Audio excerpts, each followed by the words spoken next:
Thank you, Peter, for that over-generous introduction. I should say that the emergence of my interest in transcultural memory wouldn't have been possible without a conference organised with Lucy Bond and Jessica Repton.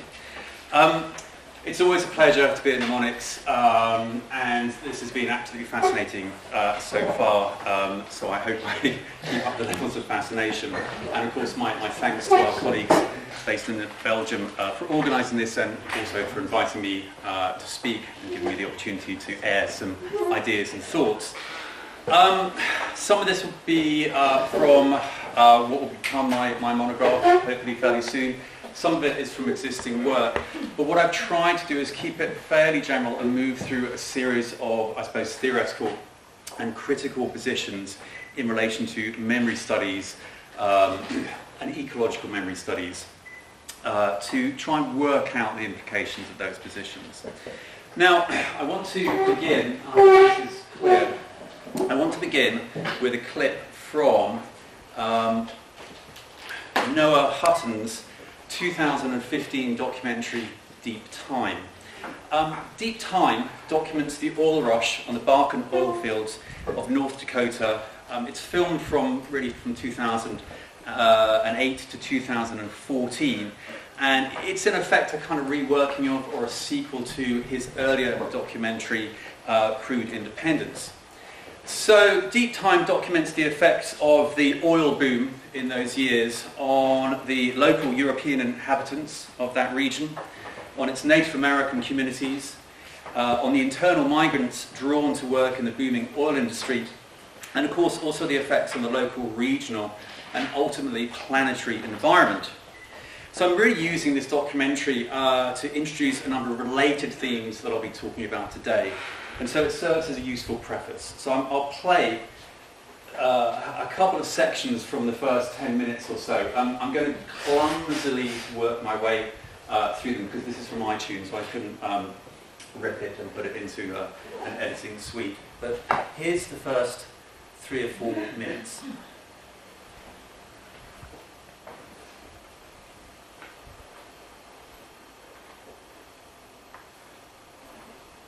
Is that visible?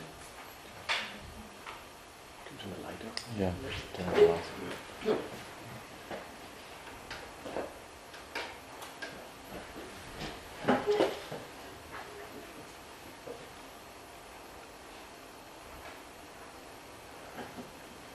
think we may have a problem with the sound.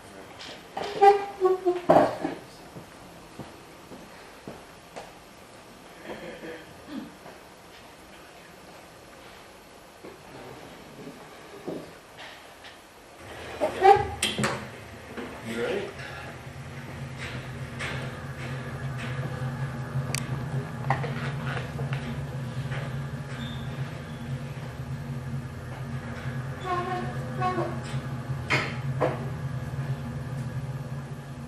This is a mammoth femur that's starting to appear here. There's a scapula from a bison.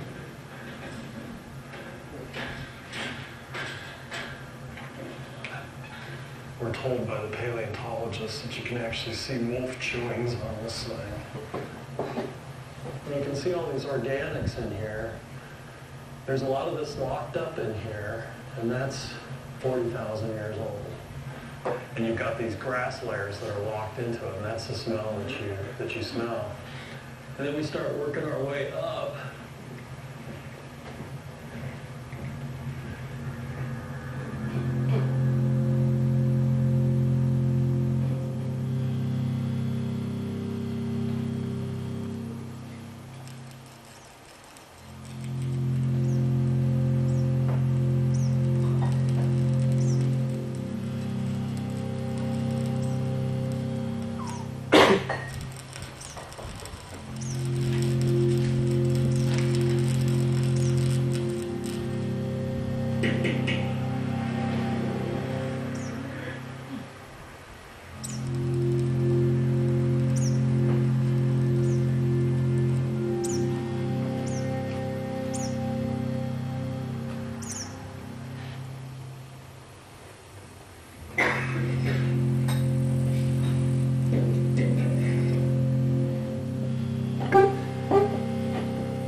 just a swampland with big trees and dinosaurs and eventually turns oil. So it's basically, you knew that was going to be underneath here if you knew the history of the state.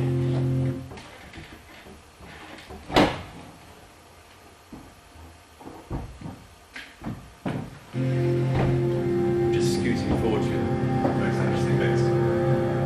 Most of my talk.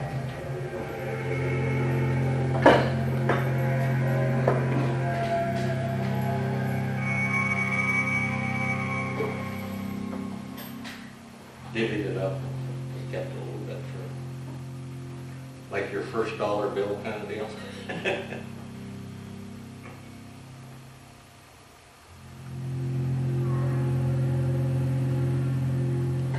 I don't know how I would answer the question, do I like it better now than before?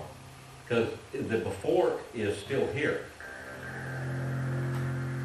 And the after, we don't know what that is.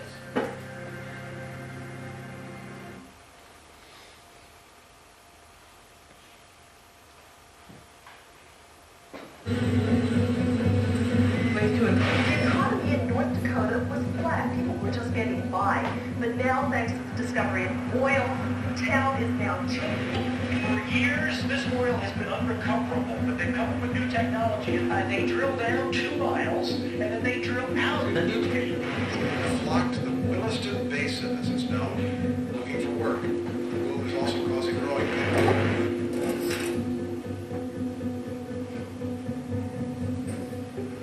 My name is Marlene Gunderson, and right now, working in the courthouse, we are looking at mineral ownership. Was it 150, didn't you? He is, my husband is working with me, right alongside me downstairs. When we get thousands of documents in a day, maybe for some place like New York City, thousands of documents wouldn't be much, but in a small town of Stanley, yes, that's a lot of documents. Don't forget it after the break, 4th of July.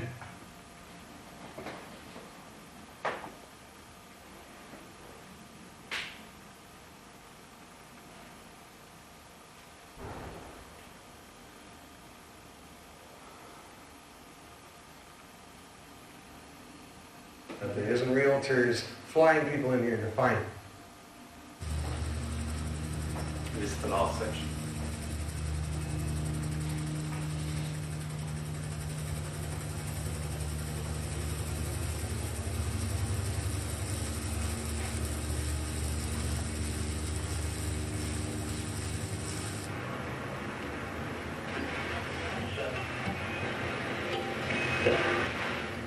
Coming from Mexico, coming from the places where the drugs are initially originated.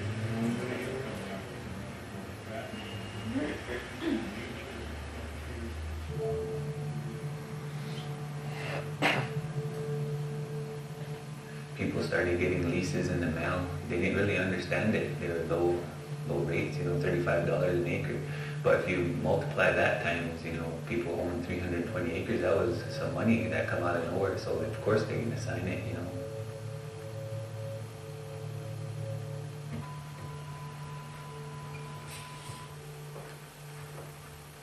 My name is Marty Youngbear. I'm Mandan Hirata Rikra from Fort Berthold. I started out ranching, I guess.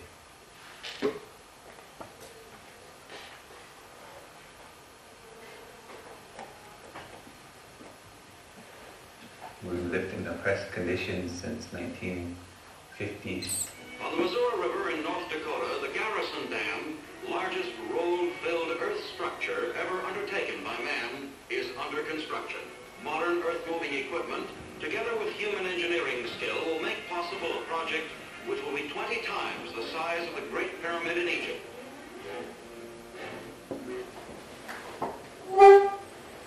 Before the Garrison Dam, there was river bottom with rich soils. It was beautiful. There was towns here called Independence, Alba Woods. They grew their own foods. They had their own lumber mills, built their own homes. So our people were highly independent at the time. One of past major floods are dams. The 480,000 acres of land which will be needed for the reservoir area are being acquired by the Real Estate Division of the Garrison District under the direction of Roy Dorey. Let's look at a typical transaction as it was carried out by Mr. Dorey's division. Corps of engineers, you know, they came and they surveyed our lands, and one day people looked out and there's these flags around, I guess. They brought it to our leadership, and our leadership, when they seen that, they showed everything that there was going to be a lake there, that all these lands are going to be gone, you're going to have to move these towns. They were sad because it's like Corps of Engineers is probably backed up by military, you know, and so.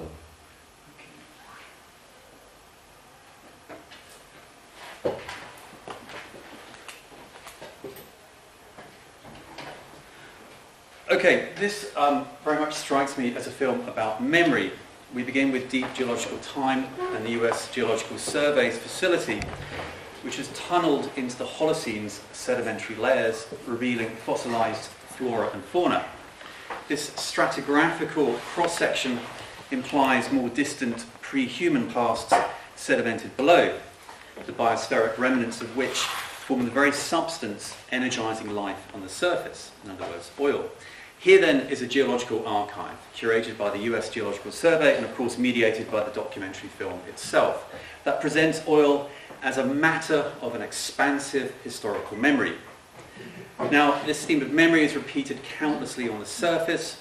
We see sculptures made of recycled oil machinery, which figure what look to be, in some cases, primordial landscapes, and that perhaps memorialize the imbrications of natural and social history, prehistory and post-modernity, the non-human and the human.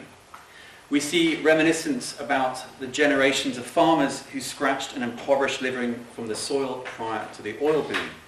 Then there is the Montreal County Courthouse archive of mineral and drilling rights, leases and claims. And this is an archive that needs to be re-accentuated to prompt other, this time traumatic histories of energy, which are subject to continual remembrance in this documentary by the region's indigenous population, and continual remembrance therefore by the documentary itself.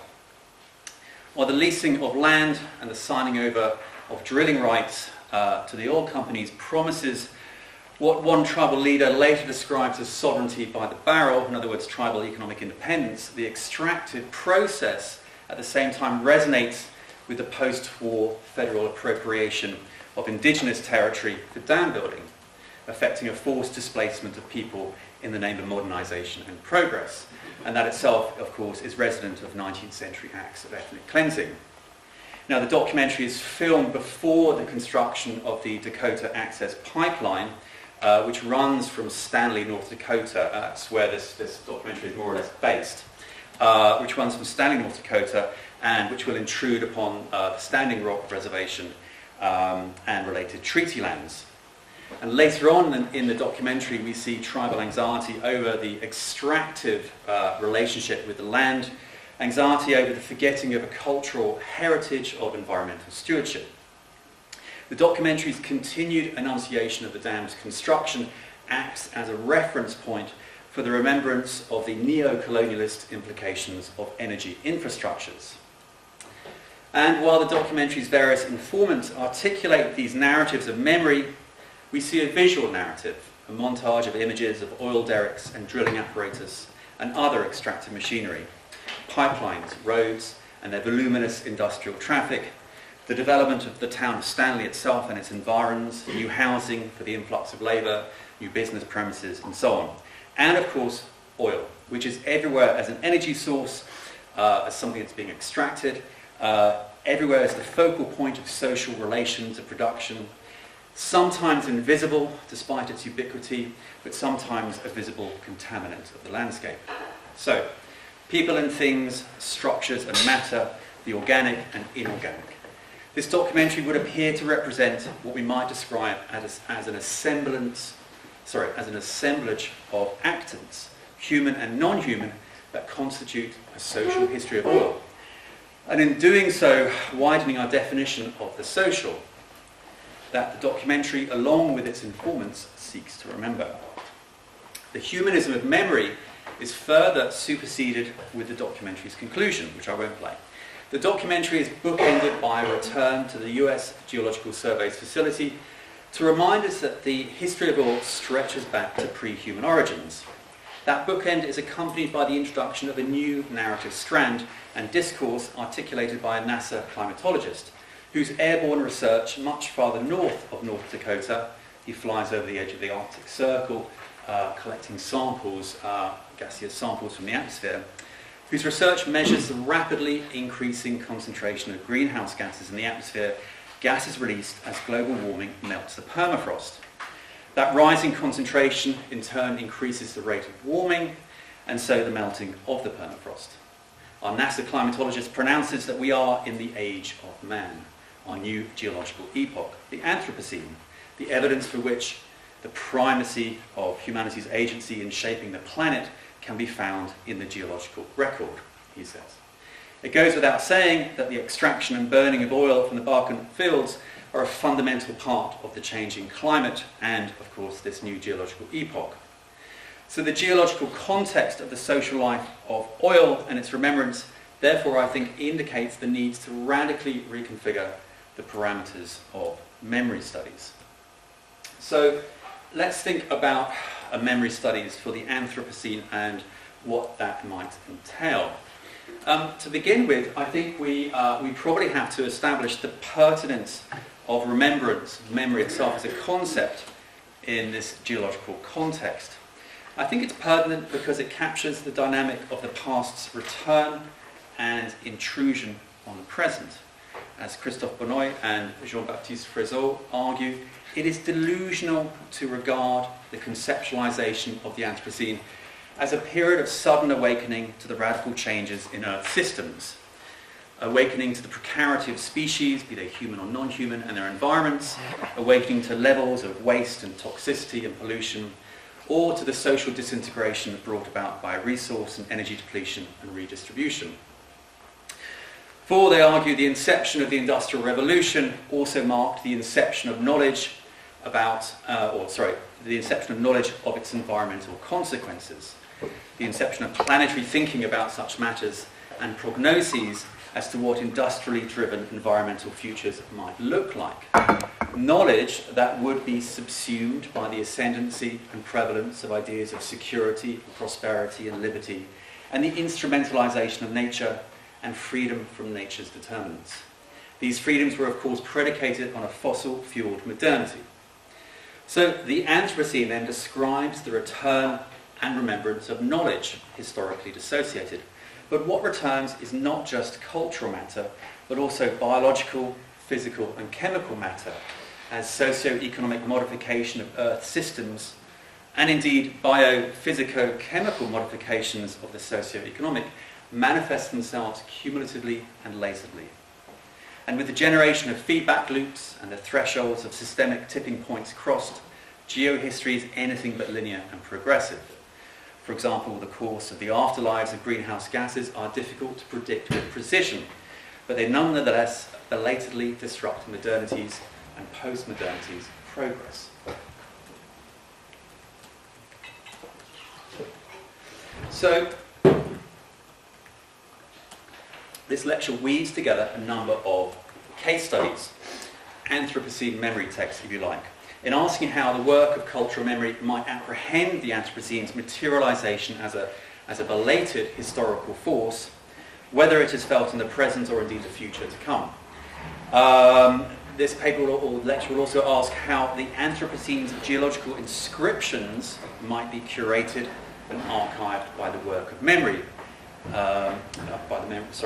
This paper asks how the Anthropocene's geological inscriptions might be curated and archived by the work of cultural memory as the very material of memory. What my lecture will ultimately be concerned with is the way that cultural memory studies in remembering the Anthropocene frames, theorizes, and elicits the relationship between the human and the non-human, and the ways it subsequently allocates agency.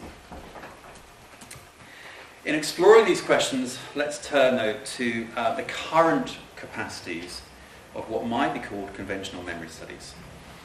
Now, the theorisation of cultural memory has certainly taken of late a global turn. It's no longer contained by the idea that memory is the property of discrete groups and their experiences of the past, be they local, regional or national. It's no longer contained by the idea that remembered experience can always be located neatly within political, social or cultural borders. Memory, along with the technologies of memory, the cultural artefacts that represent and prompt remembrance, and the witnesses of remembered experiences, or those who remember things without witnessing them, well, all of that travels, and in doing so enters into generative dialogues with other memories. As memory travels, so must cultural memory studies in tracking the itineraries and emergence of memories. Nevertheless, the itineraries of memory, and indeed memory studies, are still bounded by the humanist enclosures of memory work, identified by, for example, Tom Cohen. I've got basic principles of his argument here. For Cohen, mourning theory, as he terms cultural memory and trauma studies, is preoccupied with the defence of human cultures, affects, bodies and others. It's through their reconstruction in representations of the past. For example, Cohen rounds on Judith Butler's use of the future anterior to frame lives from their beginning as grievable, and so sustainable by that regard. In Butler's argument, grievable life is recognised as potentially precarious, and in the event of that precarity, it would be recognised and remembered as life. In other words, life is subject to the anticipation of its future remembrance.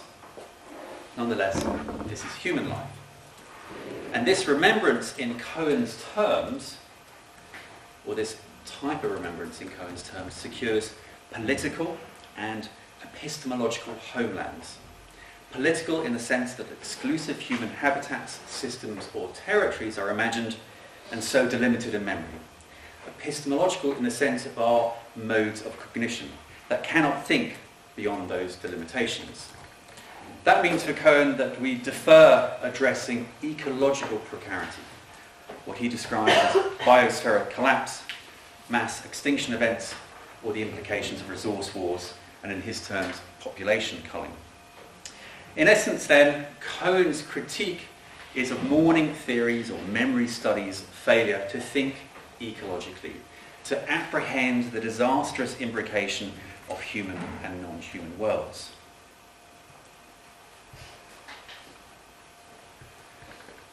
To move beyond humanism then is to recalibrate the scales of remembering the Anthropocene. As we've discussed in relation to the Anthropocene's belatedness, the very idea of an anthropogenic catastrophic environmental event, its very eventness, needs to be rethought, given the ways that such events unfold unevenly across time and space, their slowly violent effects often dislocated temporally and spatially from their causes, and in the example of climate change, the feedback loops of which turn effects into causes of further climatic transformation. And as I've said before, with atmospheric thresholds crossed and tipping points met, those transformations can be dramatic, sudden, seemingly stochastic, not necessarily predictable, and anything but gradual. More generally, in the, as Rob Nixon would put it, slow as well as fast violence of environmental catastrophe, human activity sets in motion a chain of action. The environment itself is lent an emergent catastrophic agency that exceeds human control. Now, I'll just briefly digress into Jane Bennett's work on new materialism here, and I'll talk about her in more detail as we go on. As Jane Bennett might put it, this is the capacity of things to act as quasi-agents, or forces with trajectories, propensities, or tendencies of their own, which means that the locus of agency is always a human, non-human working group, an ad hoc assemblage. So while there is a geological record that demarcates the epochal shift to the Anthropocene, the remembrance of this epoch must also apprehend its emergent and mutating materialities, not just its discrete sedimentations. Thinking expansively across space and time, matter and life, and the multi-scalar reference of climate change calls for a derangement, as Tim Clark has now famously put it, of our habitual scales of cognition, representation, and for our purposes, remembrance. What's more, a deeper sense of history one that extends beyond humanity's chronicling of itself, allows the differentiation of the Anthropocene from the warming of the climate during the Holocene, the preceding epoch. And so the identification of the threshold for conditions under which human life flourishes, conditions that of course predate capitalism and industrialization. A deeper sense of history also identifies the conditions under which life becomes precarious in the past, in the present, by implication, and of course in the future as well. But otherwise, a deeper sense of history allows the consequences of climate change to be mapped. While existing critiques of global capitalism can historicize scenarios of lived economic precarity or inequitable life, they do not, argues Dipesh Chakrabarty in a seminal essay, have the temporal reach to think about the survival of life per se. They're not calibrated to think in terms of the duration or not of the human species. So then the Anthropocene necessitates thinking together the planetary and the global, deep in recorded histories, species thinking and critiques of capital. That's Chakrabarty. So these are the demands, I think, placed on memory studies for the Anthropocene, on an ecological memory studies. And it's difficult to imagine what, perhaps what an ecological memory text might look like under this critical or theoretical rubric. But perhaps an ecological memory studies becomes more apparent when it critically frames an all too humanist memory text that represents environmental disaster. So I'll begin with that exercise. My all too humanist memory text is Richard Ford's Let Me Be Frank With You, published in 2014. It's Ford's latest and possibly last novel to be narrated by the now retired realtor Frank Bascom, and it's set in the aftermath of Hurricane Sandy in storm-ravaged New Jersey in the fall and winter of 2012. Before I go into this novel, a quick word about hurricane generation. Although a superstorm by the time it hit the coastline, this weather event was nonetheless informed by rising sea surface temperatures that enable hurricane generation. Hurricanes cannot form if the sea surface temperature remains below 26.5 degrees Celsius. But when oceans get heated up, they fuel a convection process that transforms cold core tropical depressions into hot core cyclones. Increased atmospheric concentrations of CO2 have fueled global warming, in turn making the oceanic water less able to absorb CO2 and to mitigate, therefore, those rising concentrations. To give you an example in relation to another hurricane that I'll be talking about later on, in the period leading up to Hurricane Katrina, surface temperatures had warmed by 1 degree Fahrenheit between 1970 and 2004, and I think those statistics are actually now out of date, in the Pacific and the Atlantic. And the duration and speeds of hurricanes had doubled during that period. And the hurricanes in the strongest categories, 4 and 5, had also doubled in number during that same period. Back to Ford, though. The context of Ford's narrator and his narration, properties and storms, lend themselves to an exploration of the capabilities and capacities of the realist novel in apprehending climate change and its manifestation in extreme weather events as an object of representation, cognition and remembrance. So given its planetary, multi-scalar unfolding, the systemic complexity of its feedback loops and tipping points, and the imbricated human and non-human systems through which it unfolds, climate change raises all sorts of representational and cognitive challenges to the novel form, and has engendered a great deal of eco-critical pessimism, as Steph Crapt and I found out when editing that collection for studies in the novel. For example, Tim Clark argues that the novel cannot free itself from its habitual purview of human drama, even when humanity has attained a collective thing-like force, a geophysical agency, and when that force reveals the imbrications of the human and more than human world. Clark suggests that the novel's ability to generate empathy across cultural and social divisions does not easily extend to species boundaries or self-reflecting thinking as a species. What is more, narrative and plotment, symbolism and imagery cannot contain environmental events, such as tipping points, which are not unitary by nature, but the contingent emergent sum of innumerable and probably incalculable processes happening across the earth at divergent timescales. More generally, Clarke continues, the literary strategies usually designed to provoke an emotional interest in human drama are simply at odds with the scale, complexity, and multiple and non-human contexts involved in the Anthropocene. Despite this chastening recognition of the limits of cultural representation, though, Clarke has retained some faith, as have we, I think, in the possibilities of the novel and in our interpretive practices. So Clarke advocates that we must read within multiple and contradictory frames or scales at the same time. We must think in planetary and geological terms alongside the more immediate contexts of literature's production and reception. Put otherwise, or read simply for its planetary content or geological content, literature would make little sense in relation to scaled up frameworks of interpretation defined by Earth systems and the planet's deep time, expansive space, and inhuman coordinates. Mark McGurl, that's the bottom reference on the slide, also reads for what he might describe as a localization of the planetary or geological, finding that literature stages the possibility of a kind of dialectics of expansion and contraction. And elsewhere, McGurl has coined the term, or coined this approach, a cultural geology, in which the planetary or geological will always precede and supersede moments and movements of cultural production and reception as a kind of remaindered latent meaning. Ultimately then, the novel's very significance may be found in its displacement of climate change in particular and the Anthropocene more generally, in the culturally significant disjunctions of scales that frame the novel. And that brings us back to Let Me Be Frank With You. It is in the moments of its disjunction, in the moments of its cognitive failures, in the aftermath of Hurricane Sandy, that significance can be found. Significance perhaps in terms of the dislocation of an ecological memory of the storm.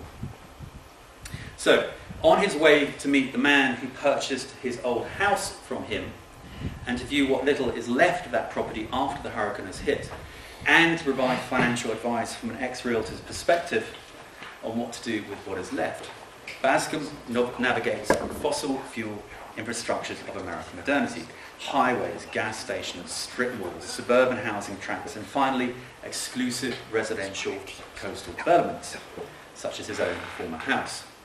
But his narration of this landscape does not articulate the relation between extreme weather that has battered this fossil fuel topography and the extraction and consumption of oil that has shaped the landscapes and which resources the lives lived thereon, and indeed everywhere.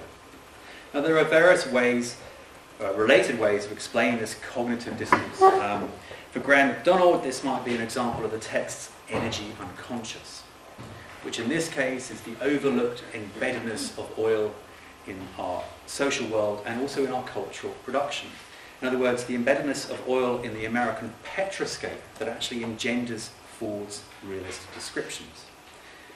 Elsewhere, Stephanie Le Ménager might describe this cognitive dissonance as an example of petromelancholia, an aesthetics that fails to imagine an alternative to a fossil-fueled capitalist modernity. An aesthetics that fails to attempt to dismantle our self-subjection to oil capital. An aesthetics geared not to mourning, but rather the disavowal of a dependency on finite, cheap, easily accessible oil in the face of less easily extractable, if not precarious, future reserves. Finally, this melancholic aesthetics is one that screams past present and future environmental consequences of extraction and consumption. Such melancholic texts underscore a forgetful attachment to oil through the representation of embodied routines of consumption, the very living of oil, which are in effect habitual embodied routines of forgetting.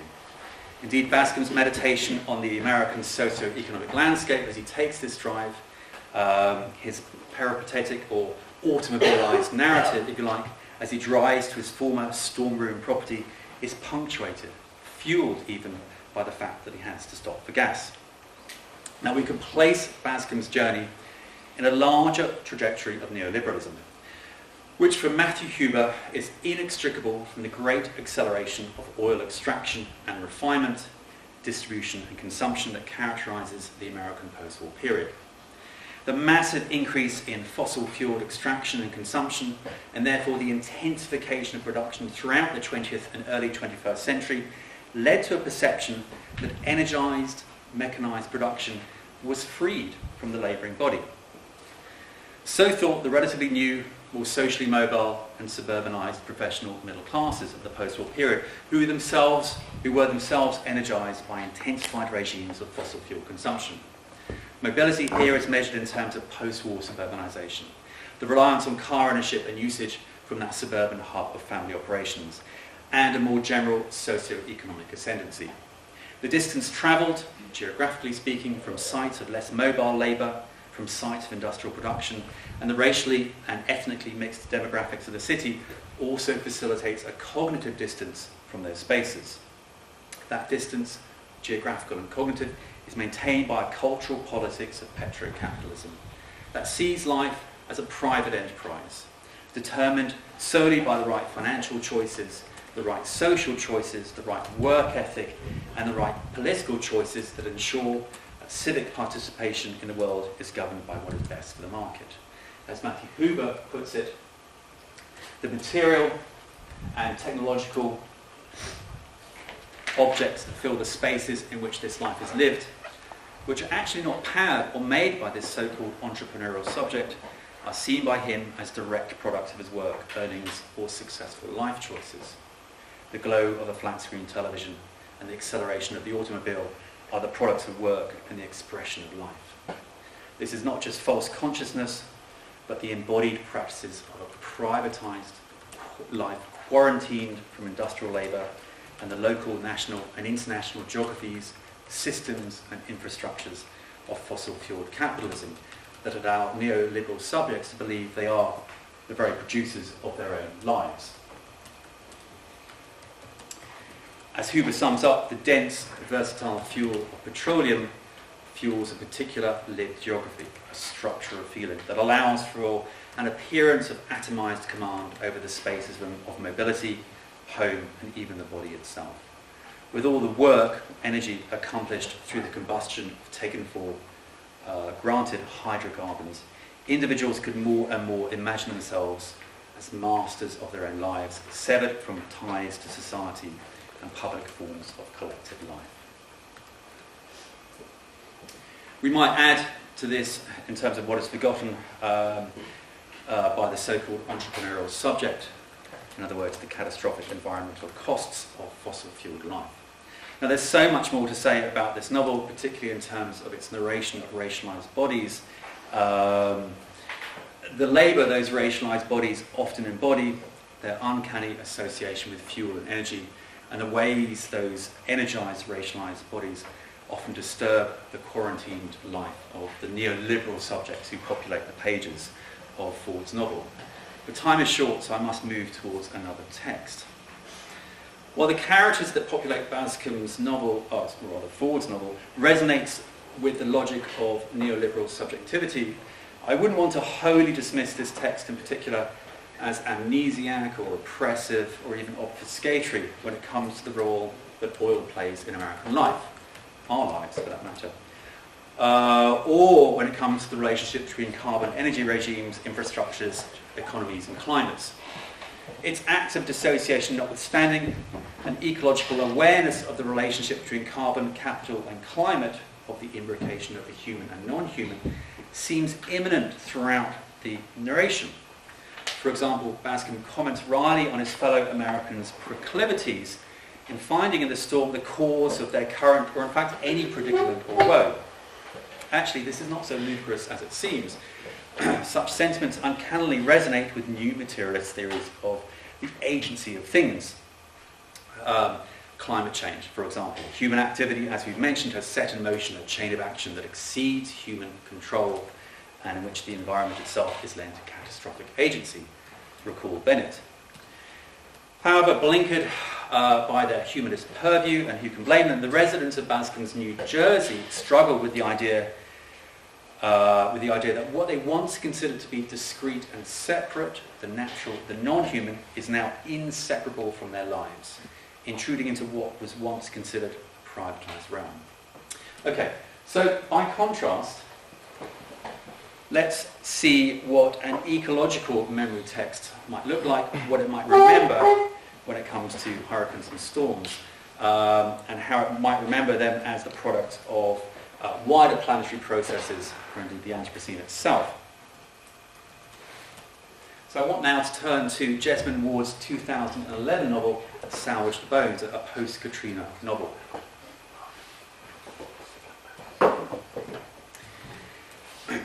Towards the end of Salvage the Bones, its teenage pregnant African-American protagonist and narrator Esh visits, in the immediate aftermath of Katrina, the nearby town of St. Catharines, Mississippi. And there, amidst the ruins, she declares her intention to remember the destruction through which she lived and through which her family lived and survived, and to narrativize it. She says, I palm a piece of glass, marbled blue and white, blunt at the edges, grab another piece that is red and a pink brick stone. I slip all three into my pockets. This was a liquor bottle, I will say, and this was a window, this a building. That the novel's chapters count down to the hurricane's landfall with this concluding testimonial declaration following the consequent destruction suggests that the novel was always going to be a form of testimony from the start, and one that would be expressed through materiality. So, what about Katrina itself? Let me just introduce probably some fairly well-known contexts. The failure of the state to protect its citizens, particularly the racialized poor, against the hurricane was the latest modulation of a long history of racial oppression that had generated political non-belonging, a reduction to bare or biological life, or put another way, disposability. Katrina did not just reveal disposability in the dispossessed, the abandoned and the dead in evidence when the floodwaters receded. Rather, the history of Katrina's formation and impact became entangled with more onshore histories of oppression. So here we have social and natural histories co-emergent, co-constituting each other. Correspondingly, Ward's characters, her protagonists included, are described and perceive themselves in, for example, bestial terms. The distinction between their humanity and the surrounding animal life is blurred. Their bodies are experienced as caught in an interminable process of evisceration, revealing the animal within. Not only bestial, these characters are also increasingly indistinguishable from the surrounding detritus of poverty and post-hurricane ruination, and from the environment more generally. Here then, subjectivity is forever to be found breaking its bounds, oscillating between the world of objects and subjects, a constant state of unbecoming. Subjectivity is environmentally dispersed, or perhaps more accurately put, ecologically constituted. There are various ways of theorizing this, but for now we might describe this after Stacey Alamo's concept as a form of transcorporeality, in which the body moves through environments and environments move through the body. Or we could follow the work of Karen Barad and call this a form of intra-relationality between the so-called natural world and the social, the human and the non-human. There are numerous examples of this in the novel, and probably numerous numerous ways of describing this relation between the social and the natural. There's a long description there with countless examples in it. I won't read that out. I want to move to one in particular, but I'll leave that up for a few minutes before I get to my real or primary example. So when the hurricane makes landfall, Esh's family has to swim through the floodwaters to higher ground, nearly drowning. The idea of a literal suspension, bobbing up and down in the water between life and death, lends itself nicely to the figuration of the threshold between life and death, the zone occupied by bare life. However, it is the pervasiveness, or rather the pervasiveness of the hurricane that really carries the argument, I think, here.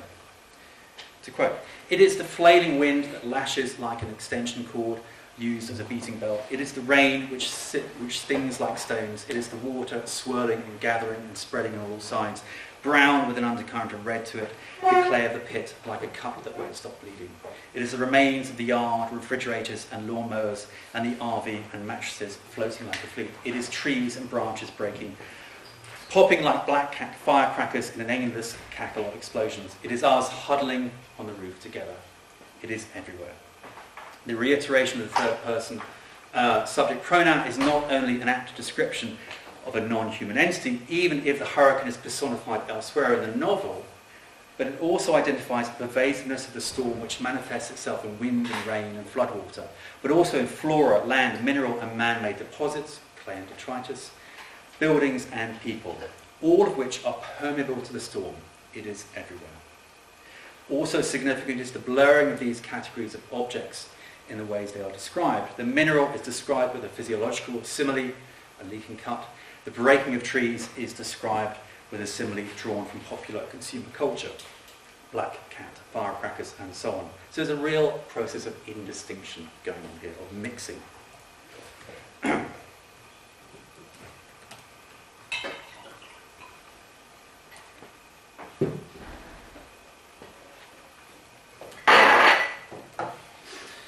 To paraphrase Weichi Dimmock, we can no longer place the disposable bodies of the American South and the victims of Hurricane Katrina in particular within a national history. Those bodies, that history, have been flooded, breached by histories that are oceanic rather than territorial. For hurricanes, she argues, interconnect the planetary phenomena of climate change and the local regime and instantiation of disposable life. Hurricanes, she argues, are indexes to a planetary, already damaged hydrology that makes it clear that climate, geology, and human and non-human life are all complexly intertwined, part of the same fluid continuum. Ecologically speaking, then, Ward's southern disposable bodies, have a planetary history. So this brings me back to my, I suppose, fundamental initial purpose behind the lecture. So now what I'm going to do is something of a U-turn. I have mapped out an ecological memory studies, or the demands placed upon an ecological memory studies. I've demonstrated a distinctly non-unecological text, and I've given you the example, or the counterexample, of something that seems to fit a theorization of ecological memory studies. I have an urgent question that remains, though. What, though, of the question of agency in all of this? The agency that makes some bodies indispensable, some bodies disposable and dispensable. The agency of surviving disposability. Particularly if the storm is seen as part of a wider assemblage of oppression. As we've seen, Bennett locates material agency in non-human or not quite human things, dissipating onto-theological binaries of life and matter, human and animal, will and determination, organic and inorganic. This is because of the capacity of things not only to impede or block the will and designs of humans, but also to act as quasi-agents or forces, as we've heard, with trajectories, propensities or tendencies of their own. So for Bennett, again, to emphasize the locus of agency is always a human, non-human working group. Agency is a matter of ad hoc or contextually contingent assemblages of diverse, ontologically heterogeneous actants, her words. Assemblages which are impermanent in their effectiveness given the dynamism of their constituents and the temporariness of their contexts. Agency is generated by the relationality and configuration and temporality of materials. Materials are not, though, immanently or inherently agentic in this scheme. One might say that agency is a moment of critical mass in an open-ended collective. Or one might say that an actant is neither subject or object, but due to its particular position in an assemblage, it makes the difference. It catalyzes the event. So Bennett's mapping of the distribution of agency beyond the boundaries of the human as part of a network of things and bodies, I think recalls rather nicely the indistinctions of Ward's novel. What, though, happens to political and social intentionality in all of this, to responsibility and culpability, if agency is distributed and remembered as such? As Bennett puts it, human intention can never be the root cause of an effect, as it vibrates and merges with other currents to affect and be affected. This understanding of agency, in her words, does not deny the existence of that thrust called intentionality, but it does see it as less definitive of outcomes. Causality is therefore more emergent than efficient, fractal than linear. And given the difficulty of isolating the significance of particular actants, it is more accurate, she says, to speak of the process of assemblage as itself an actant with agentic capacity. So she goes on to say the notion of confederate agency does not attenuate the blame game, but it does not thereby... the notion of agency does attenuate the blame game, but it does not thereby abandon the project of identifying the sources of harmful effects. To the contrary, such a notion broadens the range of places to look for sources. In Ward's novel, the narrator declares that she is the child of the storm, but we have to ask ourselves, is the storm really to blame for that disposability of her body? So now I want to introduce, by way of a counter-argument, the work of Andreas Malm, by which we can, I think, assess the distribution of agency and perhaps correct the path of ecological memory studies. Root and branch, Malm cogently critiques various versions of new materialism and their underlying logic, as well as related post-human theories. Now, the following will no doubt be guilty of generalization about new materialism, my own generalizations, Malm's generalizations, but the critical intervention is still useful. Malm finds new materialism to be partly grounded in the postmodernist term in historiography, which he characterizes as conflating objective representation and representation itself, with the former receding into the latter. Against this, he pits a form of critical realism that distinguishes between an objective reality, external to, preceding and exceeding, but always only accessible through its always fallible representation. Critical realism, crucially in this context, identifies a distinction between nature and society, where new materialism's insistence on the becoming with, or the co-emergence, or the intra-relationality of the two collapses into the idea that there is no difference and nature is simply a cultural construct. To spell out Malm's argument, nature here is defined as those material structures and processes that are independent of human activity, in the sense that they are not a humanly created product, and whose forces and causal powers are the necessary conditions of every human practice and determine the possible forms it can take. In other words, human society and its material forms, the social relations of production, emerge from nature and its materials, and in that emergence differentiated itself from the natural. That difference is a matter of history. Natural materials contribute to the structures, infrastructures, and energization of the social relations of production, but the natural remains distinct from what has emerged from it, what is dependent on it, and what, in the Anthropocene, has moved into its realm. This means that the same material entity, coal for example, is attached to and combines, but does not collapse, the difference between social and natural properties. Distinguishing between social and natural properties, even though they attach themselves to the same material entities of the same substance, allows the analysis of what, to put it simply, society does to nature. As Malm says, think of an oil spill. A company unleashes liquid into the delta. There is a novel unity in place. Oil and water are mixed, but this gives us no reason to treat the two elements of the situation as identical, or the same thing, declare that one has devoured the other. Rather, we want to know more about their specific properties. On the one hand, we have the biological diversity of the delta, the birthing seasons of the dolphins, the birds migrating in and out, the food chain, the wave action. On the other, the operating procedures of the corporation, the workings of the profit motive, the level of competition in the oil industry, the function of petroleum in the wider economy. To fateful effect, after an event in time, the two sets now lap the same shores, lending urgency to the study of their difference in unity. And that's the key phrase, their difference in unity. We need to know how they interact, what sort of damage the one does to the other, and most importantly, how the destruction can be brought to an end. This is the truly vital theoretical task, to maintain the analytical distinction so as to tease out how the properties of society intermingle with those of nature. This he terms as property dualism.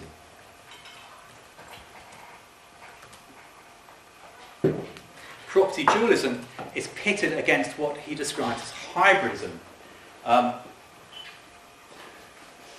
This is the analytical framework of new materialism for coming to terms with the cobweb of society and nature by means of denying any polarity or duality inside it, which means that society and nature no longer have respective reference, if they ever did. Without difference, without property dualism, Malm argues, causality is impossible to trace in the nature-society construct, whereas dualism can be thought of in these terms.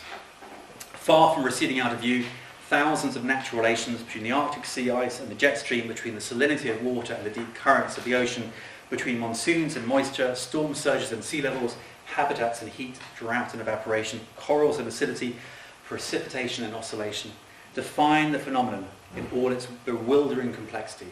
The combustion of fossil fuels becomes a problem by dint of its relation to all of those variables, best described not as one of construction or production, but perturbation.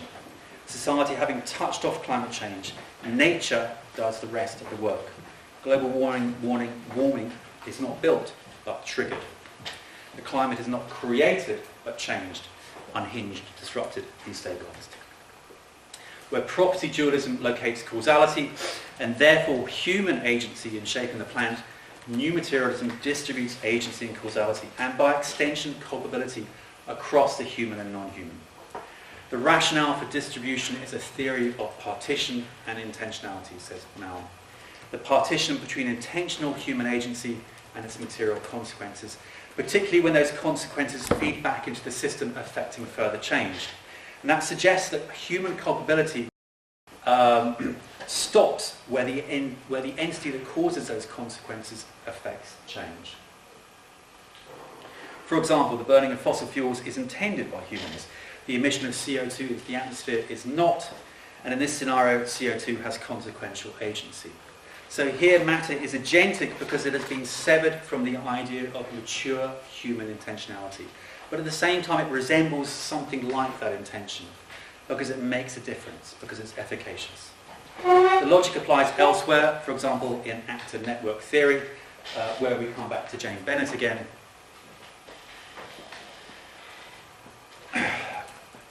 For whom agency is generated by a federation or swarm of actors. For Malm, the logical endpoint of this kind of new materialism is that the potential for agency extends as far as, well, anything. And ultimately, environmental catastrophe, therefore, is not anthropogenic. If human social relations of production and their continual reproduction at the micro and macro level are not solely to blame, social and political responsibility for resistance to or mitigation of environmental destruction is futile. So where do we go from here by way of a conclusion in this very warm room? By way of a conclusion, I ask what kind of memory text might reallocate agency where it is needed and where we need to see it within an ecological context. Well, not exactly reallocation as such, but I offer you this. Claire Bates-Watkins' novel Gold Fame Citrus of 2015 at least introduces a degree of self-reflexivity into the theorization of the Anthropocene, and therefore the opportunity to think through in a critical manner the matter of memory. It is set in the near future of a desiccated American Southwest, across much of which our gargantuan and mountainous dune sea ineluctably moves. Unstoppable, unmappable, unsurveyable, and subsuming everything in its path, the dune sea sustains its own climate and ecosystem of human and non-human life. As it progresses, the state's territorial control recedes before its path.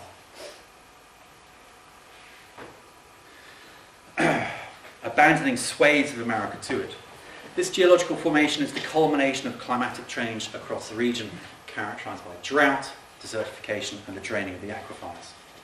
I would argue that Gold Fame Citrus can be classified as a form of meta-climate change fiction, for the ways it implicitly and explicitly comments on the genre, and indeed incorporates and comments on theories of the Anthropocene itself, including new materialism.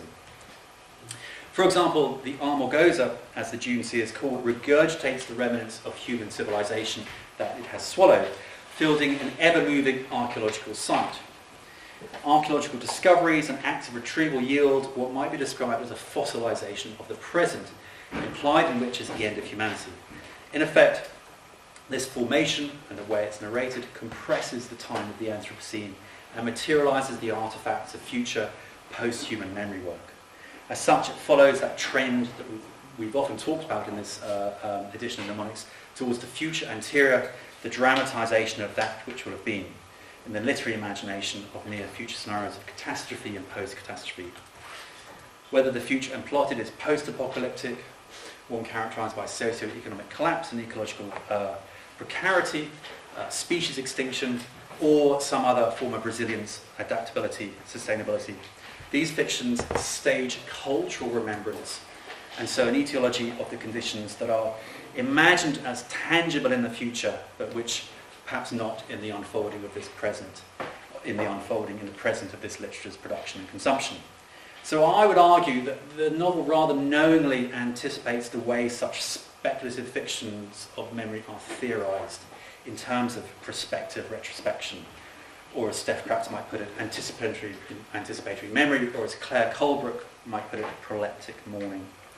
Self-reflexivity also extends to the vitalism or animacy ascribed to the Dune Sea as a living thing and its animated character, and that resonates very much with various versions of new materialism.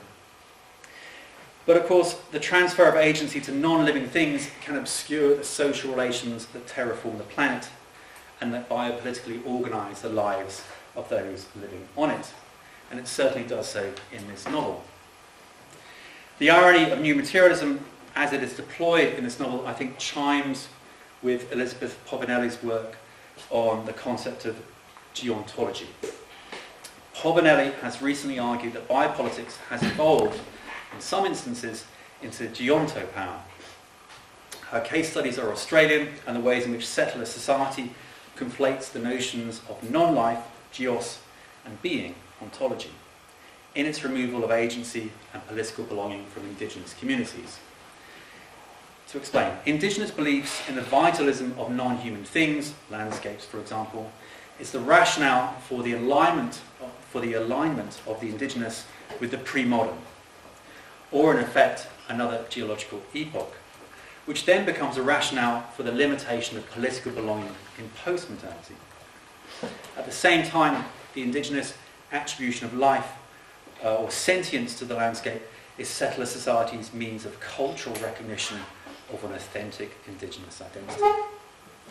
The idea that the indigenous cannot tell the difference between life and non-life screens another set of meanings of non-life. The extinction that might be realised in the Anthropocene or post-Anthropocene should extractive industries that are, in Povinelli's case studies, so insistently practised on indigenous land continue.